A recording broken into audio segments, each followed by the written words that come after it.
Hi കൂട്ടുകാരെ, എല്ലാവർക്കും Reeja learning വേൾഡിലേക്ക് സ്വാഗതം. നമ്മൾ ഇന്ന് പഠിക്കാൻ പോകുന്നത് ഇന്നത്തെ ക്ലാസ് വെച്ചാല് ഹിന്ദി ഒട്ടും അറിയാത്തവർക്ക് വേണ്ടിയിട്ട് നമുക്ക് ഹിന്ദി ഓരോ ക്ലാസ്സിലൂടെ പഠിക്കാം. ഹിന്ദി ഒരുപാട് അറിയുന്നവരുണ്ടാവാം, കുറച്ചറിയുന്നവരുണ്ടാവാം. അതുപോലെ ഹിന്ദി ഒരു കാര്യം കേൾക്കുമ്പോൾ അല്ലെങ്കിൽ ഇതിന്റെ അർത്ഥം എന്താണെന്ന് പോലും അറിയാത്തവരുണ്ടാവാം. അപ്പൊ അവർക്ക് വേണ്ടി, ബിഗിനേഴ്സിന് വേണ്ടിയിട്ട് നമുക്ക് ക്ലാസ് തുടങ്ങാം. ഓരോ ക്ലാസ്സിലൂടെ ചെറിയ ചെറിയ കാര്യങ്ങൾ നമുക്ക് പഠിക്കാൻ തുടങ്ങാം. അപ്പൊ നമുക്ക് ക്ലാസ് തുടങ്ങാം. നമ്മൾ ആദ്യം തന്നെ ഒരു വ്യക്തിനെ കാണുമ്പോൾ നമ്മൾ എന്താ പറയാ? ഹായ്, ഹലോ എന്നൊക്കെ പറയും.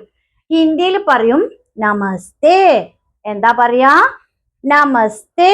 അപ്പൊ തിരിച്ചു ആ വ്യക്തി നമ്മളോട് അങ്ങനെ തന്നെ പറയും, നമസ്തേ പറയും. എന്താ ആദ്യം പറയാ? നമസ്തേ പറയും. തിരിച്ചും ആ വ്യക്തി എന്ത് പറയും? നമസ്തേ പറയും, അല്ലേ? പിന്നീട് നമ്മൾ എന്താ ചോദിക്കുക? നമ്മള് അവരോട് രാവിലെ ആണെങ്കിൽ നമ്മള് ഗുഡ് മോർണിംഗ് പറയും. ഹിന്ദിയിൽ പറയും സുപ്രഭാത്. എന്താ പറയാ? സുപ്രഭാത്. അല്ലെങ്കിൽ അങ്ങനെയാ പറയാ, നമ്മള് സുപ്രഭാത് പറയും. പിന്നീട് എന്ത് പറയും? നമസ്തേ പറയും. രണ്ട് കാര്യങ്ങൾ മനസ്സിലായല്ലോ.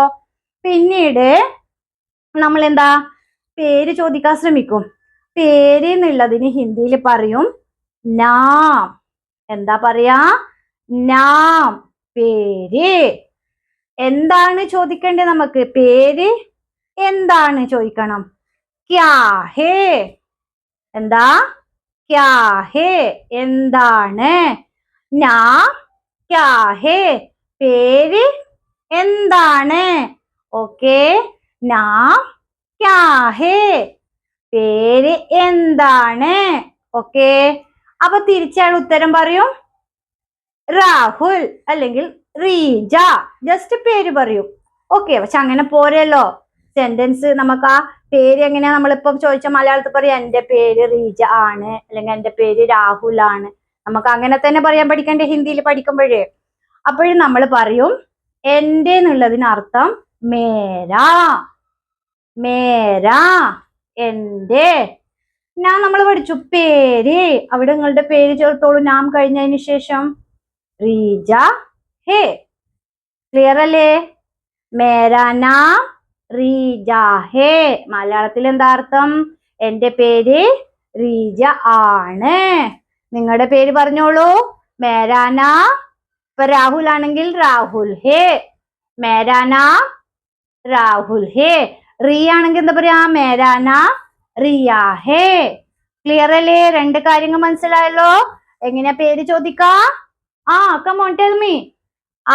നാം ക്യാ ഹേ, പേര് എന്താണ്. ആൻസർ എങ്ങനെ പറയാ?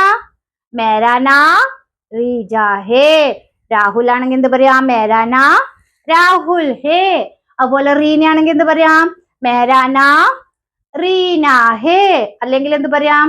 രാജ് ആണെങ്കിൽ എന്ത് പറയാം? മേരാ നാം രാജ് ഹേ. ഓക്കെ, രണ്ട് കാര്യങ്ങൾ മനസ്സിലായല്ലോ. ഇനി നമുക്ക് ആ വ്യക്തിയോട് സുഖമാണോ എന്ന് ചോദിക്കാം. സുഖമാണോ എങ്ങനെയാ പറയാം? കേസേ ഹോ. എങ്ങനെയാ? കേസേ ഹോ. സുഖമാണോ എന്ന് പറഞ്ഞാട്ടെ. കേസേ ഹോ, സുഖമാണോ. സുഖമാണ് തിരിച്ചു പറയേണ്ട ഉത്തരം ടീക്കു. എങ്ങനെ പറയാ? ടീക്കും. നോർത്തിലൊക്കെ ആണെങ്കിൽ ബഹുത് ബഡിയ എന്നുള്ള വാക്ക് യൂസ് ചെയ്യും സുഖമാണ് എന്ന്. നമുക്കിപ്പോ ജസ്റ്റ് ടീക്കും പഠിച്ച രണ്ട് കാര്യങ്ങൾ തിരിഞ്ഞില്ലേ? എങ്ങനെയാ സുഖമാണോ ചോദിക്കാം? കേസേ ഹോ. ഉത്തരം എന്ത് പറയും? ടീക്കും. അല്ലെങ്കിൽ ഞാൻ സുഖമായിരിക്കും എന്ന് പറയാ മേ. ടീക്കു, ഞാൻ സുഖമായിരിക്കുന്നു. അവിടെ മേ എന്നുള്ളതിനർത്ഥം ഞാൻ എന്നാണ്. അർത്ഥങ്ങള് ഓരോ ക്ലാസ്സിലായിട്ട് കുറച്ച് കുറച്ചായിട്ട് പറയാം. ക്ലാസ്സിൽ തന്നെ പഠിക്കാം. ഇന്ന് ഇത്ര കാര്യങ്ങൾ മാത്രം ഓർത്താൽ മതി. നമ്മൾ ആദ്യം ഒരു വ്യക്തിനെ കാണുമ്പോൾ ഹായ് ഹലോ പറയുന്നതിന് പകരം ഹിന്ദിയിൽ പറയും നമസ്തേ പറയും. രാവിലെ ആണെങ്കിൽ നമ്മൾ പറയും സുപ്രഭാത്. തിരിച്ച് നമ്മൾ എന്താ ചോദിച്ചു? പേര് ചോദിച്ചില്ലേ?